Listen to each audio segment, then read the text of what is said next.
Hello, ഇന്ന് ഞാനൊരു cinema കണ്ടിട്ടാണ്. ഒരു നല്ലൊരു സിനിമ ആയതുകൊണ്ടാണ്, ഇങ്ങനെ OTT വന്നതിന് ശേഷം ശ്രദ്ധിക്കപ്പെട്ടതുകൊണ്ടാണ് ഞാനും ഈ സിനിമ കാണാനിടയായി. കാരണം ഇത്തരം സിനിമകൾ തിയേറ്ററിൽ വിജയിക്കുന്നില്ല, പക്ഷേ OTT വന്നതിന് ശേഷമാണ് നമുക്കും കാണാനുള്ള, നമുക്കും അറിയുന്നത് സിനിമകൾ വിജയിക്കുന്നതാണ്. അങ്ങനെ OTT വന്നതിന് ശേഷം ശ്രദ്ധിക്കപ്പെട്ട ഒരു സിനിമ ആയതുകൊണ്ടാണ് ഞാൻ ഈ സിനിമ കണ്ടത്.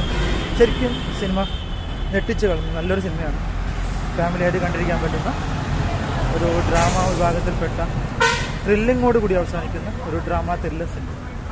ശരി, നല്ലൊരു ലൊക്കേഷനും ആ സിനിമ ക്യാപ്റ്റായിട്ടുള്ള നല്ല നല്ല കഥാപാത്രങ്ങളും, ഒരു കണ്ടിരിക്കാൻ നല്ല രസമുള്ള സിനിമയാണ്. ത്രില്ലറാണ് സിനിമ, ത്രില്ലിങ്ങാണ്. സിനിമയുടെ പേര് ഔസേപ്പിൻ്റെ വസിയത്ത്. തീർച്ചയായും കാണാത്തവരുണ്ടെങ്കിൽ ഒന്ന് കണ്ടു നോക്കാം, തീർച്ചയായും നിങ്ങൾക്ക് ഇഷ്ടപ്പെടും. അപ്പോൾ സിനിമയുടെ പേര് മറക്കണ്ട, ഔസേപ്പിൻ്റെ വസിയത്ത്. Okay, thank U.